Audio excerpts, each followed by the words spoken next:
परम करुणामय श्री गौरांग सुंदरेर परमंतरंग प्रिय पार्षद वर्ज पूज्यपाद श्री सनातन गोस्वामी पाद श्री रूप गोस्वामी पाद श्री शिवजीव गोस्वामी पादेर ग्रंथावलम्बने संकलित शरणागति श्रद्धार शरणागति सम्बन्धे आलोचित हইতেছে। इतिपूर्वे आमरा आस्वादन करेছি शरणागतिर लक्षण रूपे आनुकूल्यस्य संकल्प प्रातिकूल्यस्य वर्जनम अन्याय व्यतिरेक मुखे এই কথার দ্বারা ভগবত নির্ভরতাই নির্দেশ করা হয়েছে।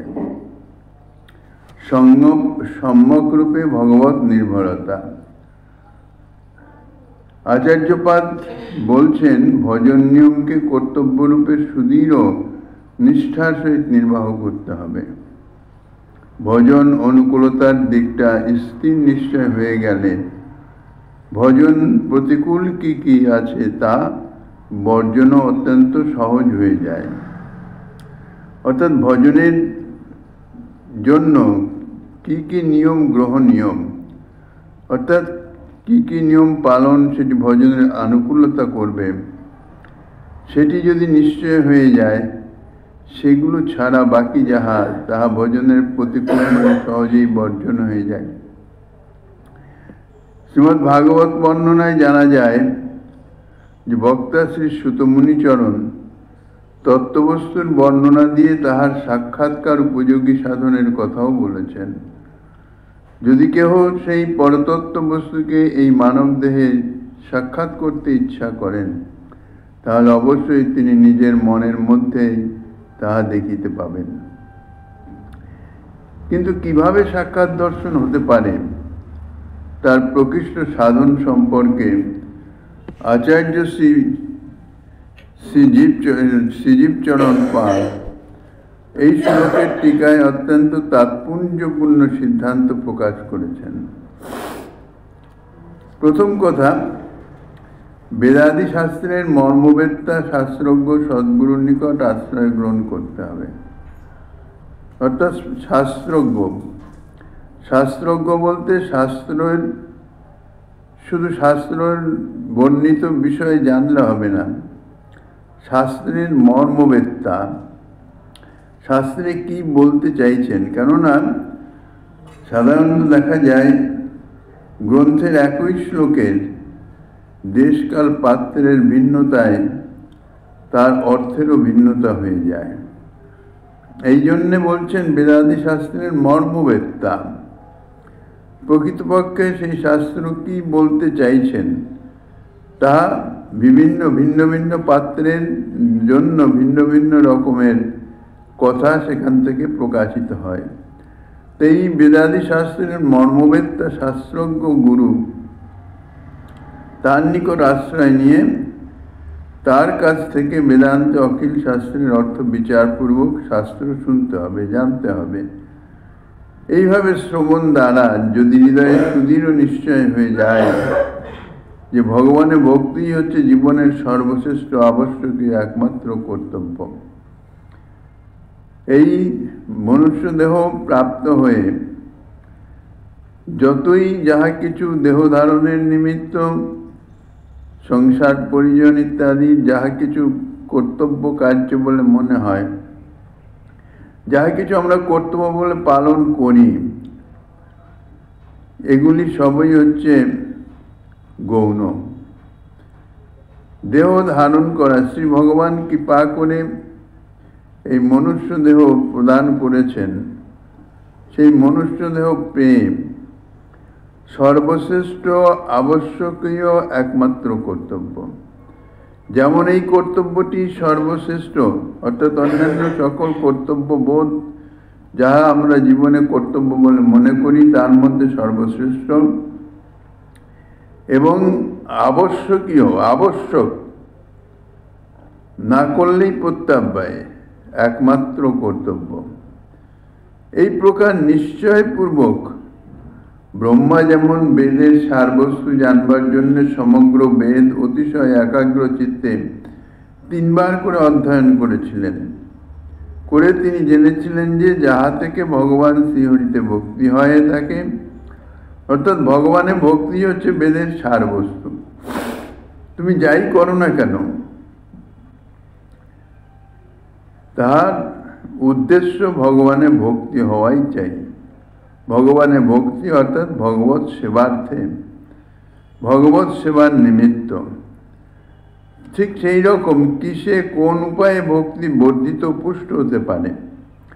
ভগবানের ভক্তি, ভগবৎ সেবা, ইহাই বেদের সারবস্তু, সর্বশাস্ত্রের সার কথা। ভগবৎ সেবা করতে হবে। এখন ভগবৎ সেবা, সেবা অর্থাৎ পিত্তাস্পদের সেব্য তত্ত্বের সুখের নিমিত্ত সেবা, নিজ সুখের নিমিত্ত নয়। এটি হচ্ছে সেবার মূল কথা। ইষ্টদেবের অর্থাৎ সেব্য তত্ত্ব যিনি, তানার সুখের নিমিত্ত সেবা করতে হবে, তাই হইতেছে ভক্তি। ভগবত উদ্দেশ্যে যাহা কিছু করা হয় সমস্তই ভক্তি বলে আখ্যায়িত হয়, ভক্তি বলে সমস্তকেই ভক্তিই বলা হয়। কিন্তু এখন দেখতে হবে এই যে ভক্তি অর্থাৎ ভগবৎ সেবার নিমিত্ত যে যাহা কিছু কর্ম অর্থাৎ ভাবনা বা ইত্যাদি যাহা কিছু, মুখ্য উদ্দেশ্য ভগবৎ সেবা। সেই ভগবৎ সেবার সেই যে আগ্রহ, ইচ্ছা অন্তরে যে জাগরিত হয়, সেই ইচ্ছাটা সেবা বাসনা। ভগবৎ পিত্তার্থে ভগবৎ সেবা বাসনা, ইহাই হইতেছে ভক্তি। আর সেই সেবা বাসনার অনুকূল যাহা হবে, অর্থাৎ যে যে বিষয়ে সম্বন্ধ, অর্থাৎ যে বিষয়ে ভাবনা বা যে বিষয়ে কার্য ইত্যাদি, তাহা করলে মনের এই সেবা বাসনাটা আরো বর্ধিত হয়, আরো একাগ্রভূত হয়, তাই হচ্ছে ভক্তির অনুকূল বিষয়। কাজেই কিসের সেই কোন উপায়ে সেই সেবা বাসনাটি বর্ধিত হতে পারে, অর্থাৎ বৃদ্ধি পেতে পারে এবং পুষ্ট হয়। পুষ্ট অর্থাৎ সঠিক, যেমন তেমন কোনোভাবে করে গেলাম তাহা নহে। পুষ্টি ও বিধান, ভগবত সেবা বাসনাটা বর্ধিত হবে এবং পুষ্টি লাভ করবে, সেবা বাসনাটা অন্তরে বৃদ্ধি পেতে থাকবে। ভগবত সেবা বাসনা, এখানে নিজ সম্বন্ধে কিছু নাই।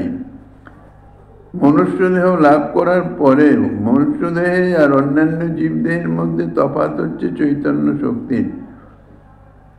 মনুষ্যদেহে ভগবান চৈতন্য শক্তি অর্থাৎ অধিক পরিমাণে দেওয়া আছে। যে জীব সে চিন্তা করতে পারে, ভালো মন্দ ইত্যাদি কর্তব্য নির্ণয় করে কোনো কার্য করা বা কোনো কার্য না করা সে বিষয়ে সিদ্ধান্ত গ্রহণ করে সে সেই রকমভাবে কর্ম করতে পারে।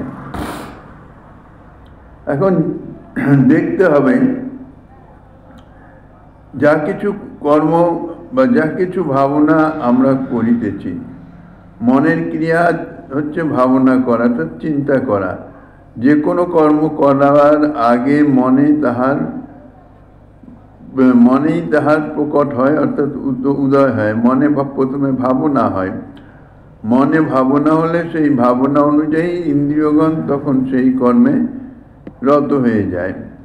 তা মনের ভাবনা বা চিন্তা, ইহা এই ভক্তির অনুকূলতার একটি বিশেষ অঙ্গ বলতে গেলে। দিবানিশি অন্তরে যে ভাবনা, দিবানিশি অন্তরে ভাবনা থাকবে ভগবৎ সুখের নিমিত্ত কি করণীয়, কি করলে ভগবৎ সেবা সুখ লাভ হবে, ভগবৎ সেবা হবে। এই ভাবনাটাই হচ্ছে মনের ভক্তির অনুকূল ভাবনা। আর সেই সঙ্গে সঙ্গে সেই ভাবনা অনুযায়ী যদি কার্য করা হয়, তাহলে দেখা যাচ্ছে যে তাহাতে ভক্তির পুষ্টি লাভ করছে। আরো অন্তরে একটা সুখানুভব যদি হয়, যে কোনো কার্য সম্বন্ধে মনে প্রথমে আগে চিন্তা আসে, ভাবনা আসে, তারপর সেই ভাবনা অনুযায়ী কার্যটি যদি সম্পূর্ণ হয়, তাহলে মনে একটা তৃপ্তি আসে, অর্থাৎ মনে আনন্দ হয়, ইহাই হচ্ছে পুষ্টি। ভগবৎ সেবার্থেও ঠিক সেই রকম। ভগবৎ সেবার বাসনা বা ভাবনা মনে জাগলো, তদ অনুযায়ী যদি আনন্দের সঙ্গে উৎফুল্লতার সঙ্গে ভগবৎ সেবাটি করা হয়, তাহলে তৃপ্তি হয়, তাহা হচ্ছে ভক্তির পুষ্টি, অর্থাৎ ভক্তি পুষ্ট হয়েছে। এই বিষয়ে যেমন তীক্ষ্ণ সতর্ক এবং সযত্ন সচেতনতার সহিত অতি সাবধানে ভগবানে মন অভিনিবেশ, এ বিষয়ে বিশেষভাবে সতর্ক সযত্ন দৃষ্টি। আর একটা বিশেষণ এখানে দিয়েছেন, সচেতনা, যন্ত্রবৎ নয়। চেতনা অর্থাৎ চৈতন্য শক্তির থেকেই চেতনা। সচেতনতার সঙ্গে চিন্তা করতে হবে, ভাবনা করতে হবে যে এইটা আমার এই কর্ম বা এই ভাবনা, এই চিন্তন। আমাদের মন কোনো সময় এক মুহূর্ত বিনা চিন্তায় বা বিনা ভাবনায় অবস্থান করতে পারে না। তাহলে এমন কিছু নকারাত্মক ভাবনা যেন আমাদের মনে না আসে, যার ফলে আমার এই যে উৎসাহ, ভগবৎ সেবা বিষয়ে যে আন্তরিক উৎসাহ যেটা, সেইটি লাঘব হয়ে যায়। তো যে সমস্ত বিষয়ে ভাবনার দ্বারা চিত্তে ভগবৎ সেবার উৎসাহটি স্তিমিত হয়ে যায়, সেগুলি হচ্ছে ভক্তির প্রতিকূল। সেই সব ভাবনা, সেই সব কার্য কখনো করব না যাহা ভক্তির এরকম প্রতিকূলতা, অর্থাৎ ভগবানের মন অভিনিবেশের বাধক সৃষ্টি হয়। সেটি বিশেষভাবে সচেতনের সঙ্গে বিচার করে তাহার মূলোৎপাটনপূর্বক ভগবানের নিরন্তর অভিনিবেশের উপযোগী মনন এবং যোগ্যতা, উপযুক্ত পরিবেশ সৃষ্টি করে সুদৃঢ় বিশ্বাস ও নিষ্ঠার সহিত বদ্ধ পরিকর হয়ে ভজন করতে হবে। তাহলেই ভগবৎ দর্শন তাহা সম্ভব হবে। নতুবা ভগবৎ দর্শন বা ভগবৎ সেবা ইহা কখনোই সম্ভব নয়। তাহলে ভগবৎ এই আনুকূল্য গ্রহণ, আনুকূল ভাবনা সম্বন্ধে গ্রহণ, প্রতিকূল ভাবনা সম্বন্ধে তাহা বর্জন। ইহাটি যার যার তার তার ক্ষেত্রে। কোনো কোনো বিষয়ে, অর্থাৎ সর্ববিষয়ে যে সবার একই রকম ভাবনা হবে, একই রকম ভজনের অনুকূল বিষয় হবে, তাহা নয়। ইহা প্রত্যেককে যার যার নিজের বিষয়টি নিজের ভাবনা করে, চিন্তা করে তাকে স্থিরীকৃত করতে হবে। যদি কোনো প্রতিকূল ভাবনা মনের মধ্যে এসে যায়, সেই ভাবনাটিকে তৎক্ষণাৎ পরিত্যাগ করতে হবে। যে এই ভাবনার দ্বারা তো আমার ভগবত অনুকূলতা কিছু হচ্ছে না, বরঞ্চ ভগবত সেবার যে বাসনা আমার মনে, সেটাকে আরো ক্ষুণ্ণ করে দিচ্ছে, আরো কমিয়ে দিচ্ছে। সঙ্গে সঙ্গে সেই জাতীয় ভাবনা তাহা দূরীভূত করতে হবে, দূরীকরণ করতে হবে। এই সংসার মানবদেহ ভগবান প্রাপ্ত, ভগবান কৃপা করে প্রদান করেছেন। একটু যদি বিচার করে দেখা যায় যে কতদিনের জন্যে যথার্থ এই মানবদেহ আমরা কাজে লাগাতে পারি, ভগবৎ সেবায় লাগাতে পারি। জন্ম থেকে শৈশব পৌগণ্ড পর্যন্ত তো এমনিই চলে যায়, খেলাধুলা ইত্যাদির মাধ্যমে, বিদ্যাশিক্ষা ইত্যাদির মাধ্যমে। সাধারণত যখন কৈশোরে পদার্পণ করে, তখন বুদ্ধিবৃত্তিটা একটু বিচার করবার সামর্থ্য প্রাপ্ত হয়। তো সামর্থ্য প্রাপ্ত হয়ে বিচার করে সেই সময় থেকেই যদি ভজনে না লাগে, ন প্রবৃত্ত হয়, তাহলে তাহার ভজনে আর প্রবৃত্ত হওয়া সম্ভব হয় না। গার্হস্থ্য জীবন অর্থাৎ যৌবন, মনুষ্যের যৌবনকাল হচ্ছে সবচেয়ে উত্তম কাল বলা হয় এই জন্যে যে ওই সময় যাহা ইচ্ছে তাহা করা সম্ভব হয়। শরীরের শক্তি, সামর্থ্য ইত্যাদি সমস্ত কিছুই সেই সময় বর্ধিত হয়। কাজেই ভগবত ভজন সেবা পূজা ওই সময় করা যায়। কিন্তু তারপর ধীরে ধীরে যখন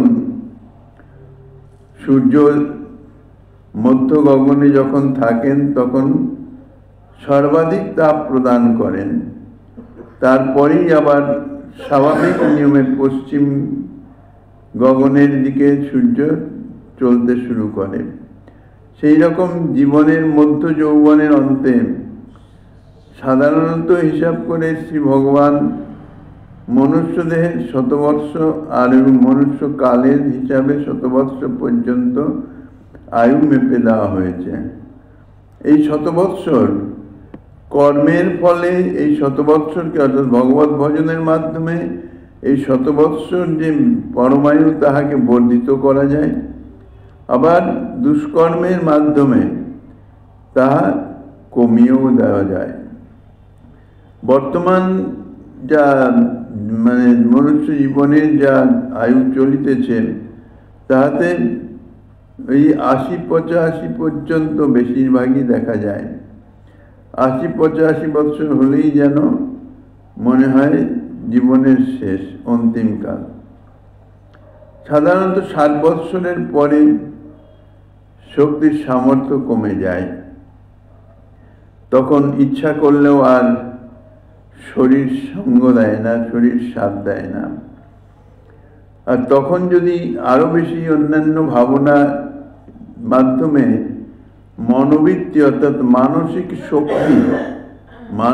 শক্তি একটা বিশেষ শক্তি, মানসিক শক্তির ফলে অনেক দেহের প্রতিকূলতাকেও দূরীভূত করা সম্ভব হয়।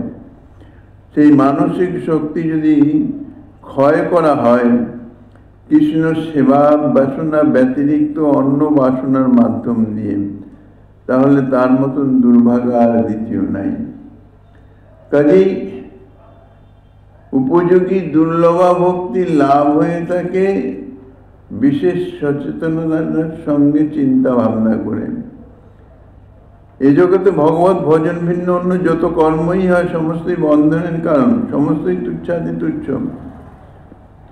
মনের দ্বারা কর্ম হচ্ছে ভাবনা চিন্তা, দেহের ইন্দ্রিয় দ্বারা কর্ম হচ্ছে বাহ্যিক যে কর্মগুলি, সেগুলি কর্ম করা হয়। কায় মনোবাক্যে ভগবত সেবায় নিযুক্ত হয়। বাক্য অর্থাৎ ভগবত গুণানুবাদ। এর মধ্যেই নিজেকে সীমাবদ্ধ করে রাখা প্রয়োজন, যেন মন এমন কিছু ভাবনায় মত্ত না হয়ে যায় যাহাতে তাহার ভগবত সেবা ব্যাধিত হতে পারে। ভগবত সেবা, ভগবত সম্বন্ধনীয় বিষয়ের ভাবনা চিন্তা ছাড়া অন্য ভাবনা চিন্তা শরীরের মনকে দুর্বল করে, শরীরের সঙ্গে সঙ্গে মনকেও দুর্বল করে দেয়। কারণ এই জগতের সমস্তই হচ্ছে আগন্তুক, এই আছে এই নাই, ক্ষণভঙ্গুর। কোন মুহূর্তে যে দেহ চলে যাবে তার কোনো ইয়ত্তা নেই। কাজেই সবচেয়ে বেশি নির্বোধ তারাই যারা ভগবত ব্যতীত অন্য বিষয়ের চিন্তা ভাবনার দ্বারা নিজের শারীরিক যে ক্ষমতা সক্ষমতা তাহা নষ্ট করে দেয়। নিরন্তর চিন্তা করতে হবে ভগবত সম্বন্ধ নিয়ে। ভগবত সম্বন্ধ, ভগবত সেবা ব্যতীত যা কিছু তা দূরে পরিত্যাগ করতে হবে, বহু দূরে, তার ধারের কাছেও ঘেঁষা যাবে না। সদ্গুরু সকাশাৎ বেদান্তাদ্দখিল শাস্ত্রার্থ বিচারণ শ্রবণ দ্বারা যদি সা আবশ্যক কর্ম কর্তব্য তেন জ্ঞায়তে পুনশ্চ ভগবান ব্রহ্ম কাস্তেন তিরন্যক্ষ মনীষয়া তদধ্যবসাৎ কুটস্থ রতিরাত্মম যত ভবেৎ। ইতিবৎ যদি বিপরীত ভাবনা ত্যাজকৌ মনন যোগ্যতা মননভিনিবেশৌ স্যাতম মননাভিনিবেশস্যাতম ততস্য সদ্য ধানৈ সাবক্তির উপাসনা দ্বারা লভ্যত ইতি। ক্রমসন্দর্ভ টিকায় বলেছেন আচার্যপাদ শ্রীজীব চরণ, যে তাহার সারমর্ম হচ্ছে এই সাক্ষাৎভাবে ভগবানকে হৃদয়ে দর্শন করতে হলে তিনটি প্রধান বিষয়কে অবলম্বন করতে হবে।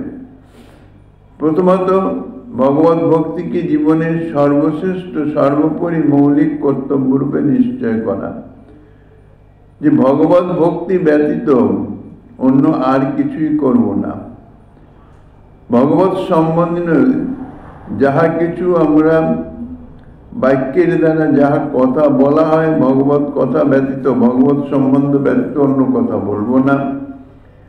ভগবত কথা ব্যতীত অন্য কোনো কথা, অন্য কোনো বিষয় তাহার চিন্তাও করব না। তাহলে কায় মনে বাক্যে আর শরীরের দ্বারা ভগবত সেবামূলক কার্য ছাড়া অন্য কার্য করিব না। এই যে তিনটি বিষয় স্থির নিশ্চিত করা, নিশ্চিত কর্তব্য এবং নিশ্চিত করা কায় মনোবাক্যে ভগবত সম্বন্ধনীয় বিষয়, এটাই হচ্ছে ভক্তির অনুকূলতা।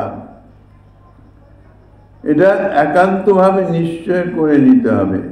ইহা ব্যতীত অন্য যাহা কিছুই আসুক না কেন সমস্ত দূরে নিক্ষেপ, সমস্তকে বাদ দিতে হবে। কেননা তাহাতে ভজনের অর্থাৎ ভক্তির কোনো সহায়তা হবে না, উপরন্তু আমার ভক্তির ক্ষতিকারক হয়ে যাবে। ভগবত অভিনিবেশের বিঘাতক এগুলি। ভগবত সম্বন্ধনীয় ছাড়া নিজ সম্বন্ধনীয়, নিজের মান অপমান অজ্ঞান ইত্যাদি সম্বন্ধনীয় যাহা কিছু চিন্তা করা হয় সমস্তই ভক্তির বিঘাতক।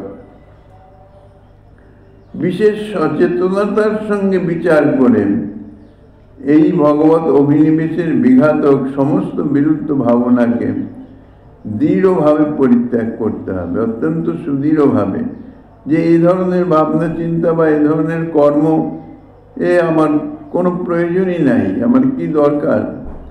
বৃথার সময় নষ্ট শুধু নয়, মনকে কমজোরি করে ভগবত ভক্তির যেটুকু বাসনা, সেবা বাসনা মনে উদ্ভব হয় তাকে বিপথে চালিত করে দেয়, যার ফলে ভক্তি শৈথিল্য এসে যায়। কাজেই বিরুদ্ধ ভাবনাকে দৃঢ়ভাবে পরিত্যাগ করিতে হইবে। এখানে কোনো রকম উপরোধ অনুরোধের অপেক্ষা থাকলেও তাহা চলবে না।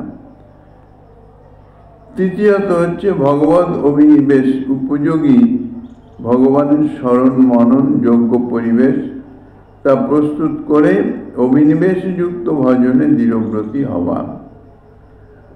তা আচার্য শ্রীজীব চরণের এই ব্যাখ্যায় স্পষ্ট হলো যে ভগবানকেই যিনি জীবনের একমাত্র প্রয়োজন রূপে গ্রহণ করতে সক্ষম হন, পারেন। কারণ এই জগতে মায়ার যে প্রহেলিকা তা অত্যন্ত ভয়ানক। মন বুদ্ধির উপর মায়া এমনভাবে আধিপত্য স্থাপন করে রেখেছেন যে মন কোনটা ভালো কোনটা মন্দ, অর্থাৎ কোনটা ভক্তির সহায়ক কোনটা ভক্তির বিঘাতক, এটি সে চিন্তা করে ধরতে পারে না। কি এক আবেশের বশে মনকে টেনে নিয়ে যায়, এই যে মায়ার মুগ্ধতা, যার ফলে যে ভজনকে প্রাণবন্ত এবং বিকশিত করবার জন্য বিশেষভাবে সদা সর্বদা তাহা চিন্তন করা উচিত। বিকশিত অনুভবের ভূমিতে উন্নীত হয়ে থাকে। সবচেয়ে বড় কথা এই যে এই সংসারে যত কর্তব্য কর্ম আছে বলে আমরা মনে করি, তার মধ্যে ভগবত উপাসনার স্থান হচ্ছে সর্বপ্রথম, সর্বপ্রধান। বাকি সব আগন্তুক, তার কোনো প্রয়োজনীয়তা নাই, না করলে কোনো প্রত্যাপায় নাই, বরঞ্চ করলে ভজনের ক্ষতি হওয়ার সম্ভাবনা। সুতরাং যাহা মানব জীবনের সর্বশ্রেষ্ঠ প্রধান ও সর্বশ্রেষ্ঠ কর্তব্যরূপে শাস্ত্রে বর্ণিত আছে, অর্থাৎ ভগবত ভজন, সেই ভগবত ভজনের সর্বশ্রেষ্ঠত্বের অনুভব হলেই এই অনুকূল প্রতিকূল বিষয়ের সম্পর্কে নির্ণয় নিশ্চয় করা এবং জীবনে পালন করা আর কোনো কঠিন কার্য বলে মনে হবে না।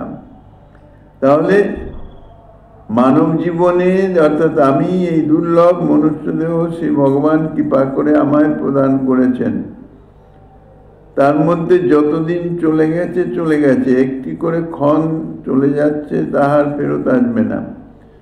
এইভাবে এই মনুষ্য শরীর প্রাপ্ত হওয়ার পরে যতগুলি বৎসর চলে গেছে তা তো গেছে, সামনেই যে কতদিন আর এই দেহ থাকবে তার কোনো নিশ্চয়তা নাই।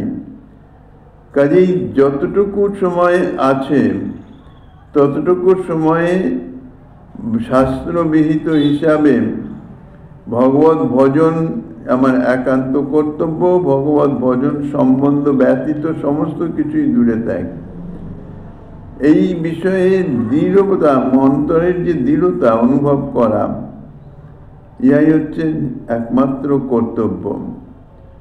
যদি সেটি কেহ করতে পারেন তাহলে, অর্থাৎ বাকি জীবনের যতটুকু আছে প্রতিটি ক্ষণ যেন ভগবত সম্বন্ধনীয় বিষয়েই আমি নির্বাহ করতে পারি, এই জাতীয় সংকল্প যদি কেউ মনে গ্রহণ করতে পারেন, আনুষঙ্গিক বহু কিছু মায়ার প্রভাব, মায়ার বৈভব, যেমন একটি হাটে গেলে, বাজারে গেলে বহুবিধ বস্তু পাওয়া যায়, এমন দুরবস্থা হয়ে যায় যে উদ্দেশ্যে যে বস্তু ক্রয়ের নিমিত্ত বাজারে গমন করা হলো তাহাই ভুলে যায়।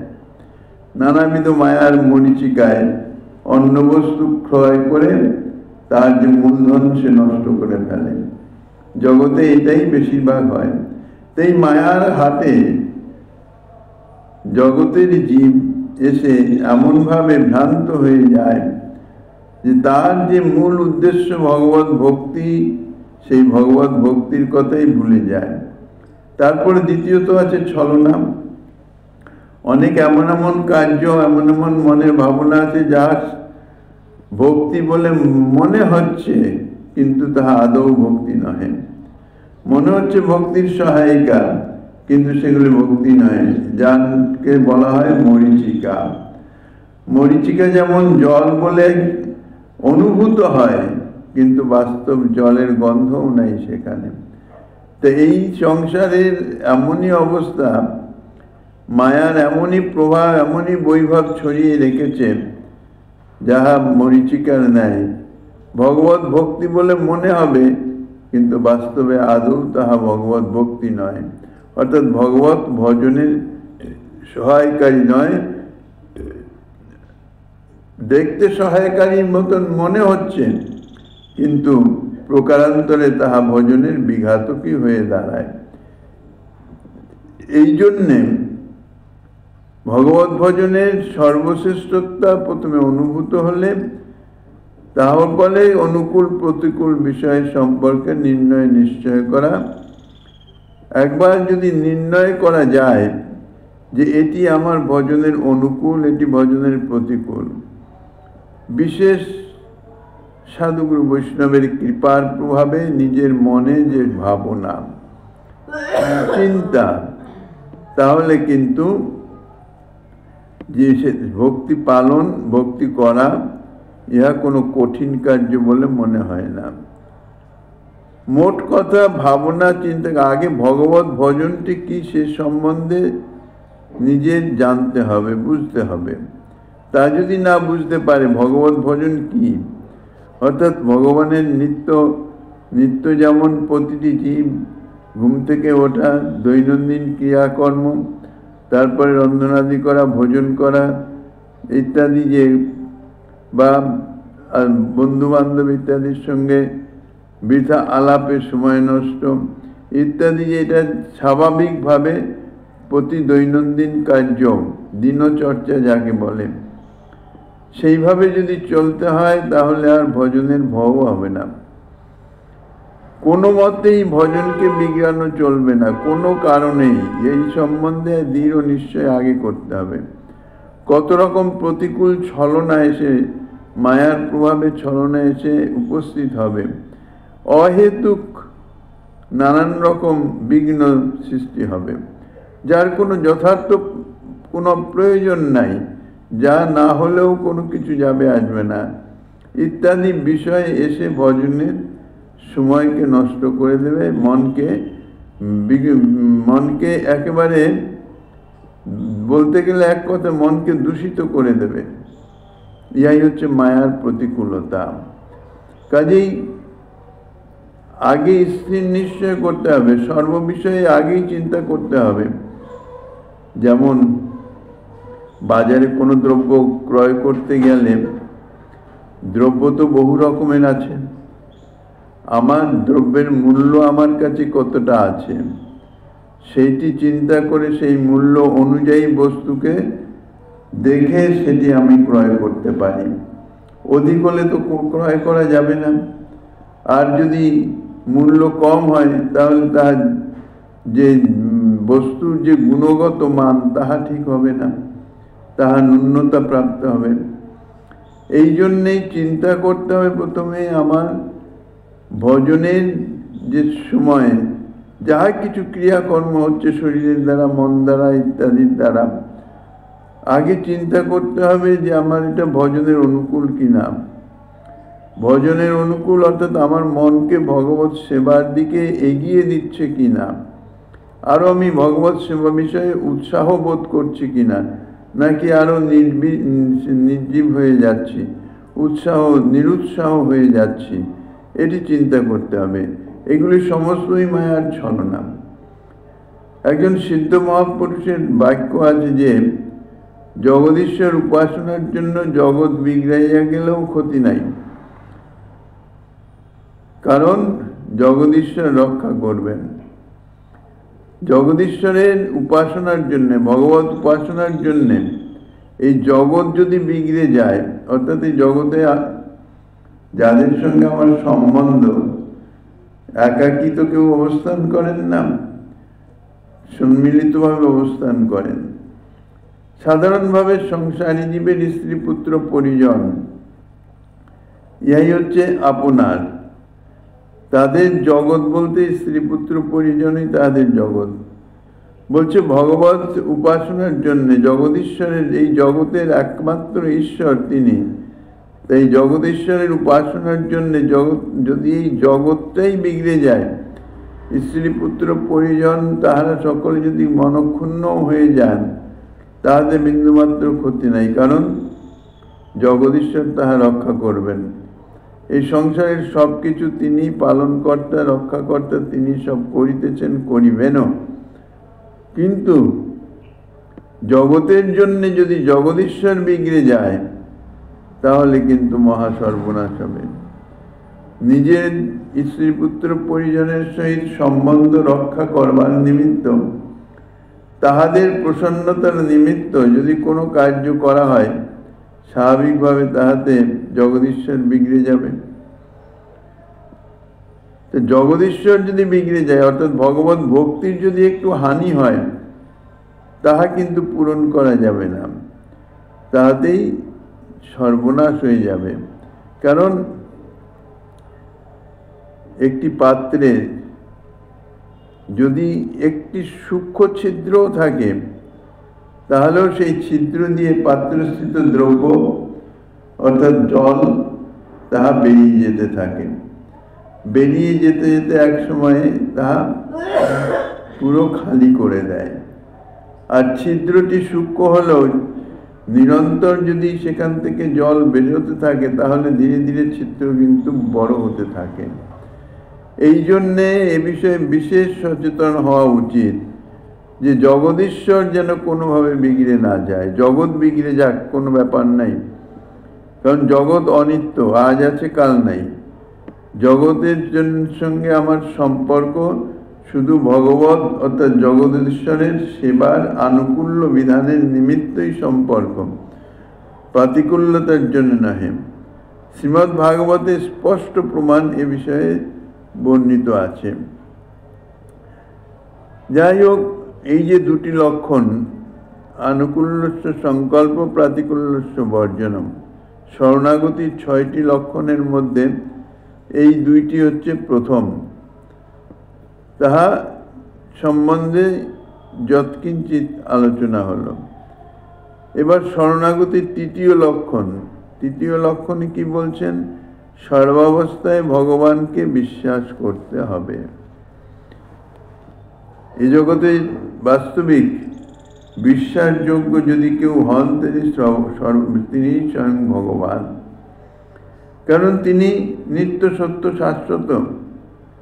তাঁকে বিশ্বাস করলে কখনো সে বিশ্বাসের কোনো অমর্যাদা হয় না, বিশ্বাস খণ্ডন হয় না। এছাড়া ভগবান ছাড়া আর যা কিছু আছে, যাহাকেই বিশ্বাস করা হোক না কেন, সে বিশ্বাস ক্ষণস্থায়ী, অর্থাৎ টিকে না। কারণ ভগবত ব্যতীত এই জগতে যা কিছু সবই তো ক্ষণভঙ্গুর, সবই হচ্ছে অনিত্য, নশ্বর বস্তু। তা নশ্বর বস্তুতে বিশ্বাসে স্থাপন করলে তাহা কি করে স্থায়ী হবে? তাই বিশ্বাস করতে হবে সর্বাবস্থায় ভগবানকে। কি বিশ্বাস? না, রক্ষিত সত্যি ইতি বিশ্বাস। প্রভু নিশ্চয় আমাকে রক্ষা করিবেন। প্রভুর সঙ্গে সাক্ষাৎ কোনো সম্বন্ধ নাই, সাক্ষাৎ দেখাশোনা নাই, কথাবার্তা নাই, কোনো কিছুই জানি না। বাস্তব কথা বলতে গেলে প্রভু সম্বন্ধে কিছুই জানি না, কিন্তু তবুও সাধুগুরু বৈষ্ণব শাস্ত্র বাক্যের থেকে ইহা জানা যায় যে একমাত্র তিনিই হচ্ছেন বিশ্বাসযোগ্য, বাকি সবই অবিশ্বাস্য। আর তিনি পরম করুণ, তিনি অবশ্যই রক্ষা করিবেন, এই বিশ্বাস। যে কোনো অবস্থায়, যে কোনো পরিস্থিতিতে প্রভু আমাকে বিশ্বাস রক্ষা করবেন, এই যে বিশ্বাস, যে কোনো পরিস্থিতিতে হোক বা যে কোনো বিপত্তি আসুক না কেন, ভগবান নিশ্চয়ই আমাকে রক্ষা করবেন, কেননা তিনি শরণাগত পালক। শরণাগত পালক, শরণাগত রক্ষক। পালক আর রক্ষকের মধ্যে একটু তফাৎ। রক্ষক সে কোনো বিপদ এলো, সে বিপদ থেকে তাকে মুক্ত করে দিয়ে ছেড়ে দিল, অর্থাৎ রক্ষা করল। আর পালক অর্থাৎ তাহার যেমন তাহাকে সমস্ত বিপদ আপদ থেকে রক্ষা করিতেছে, তেমনি তাহাকে নিরন্তর পালনও করিতেছে। তাহার যাহা কিছু প্রয়োজনীয় সমস্ত কিছু তাহাকে প্রদান করিতেছেন। তিনি হচ্ছেন পালক। তো শ্রী ভগবানই হচ্ছেন একান্তভাবে শরণাগত রক্ষক, শরণাগত পালক। এইভাবে তাকে বিশ্বাস স্থাপন করতে পারেন। কেননা সাধুশাস্ত্র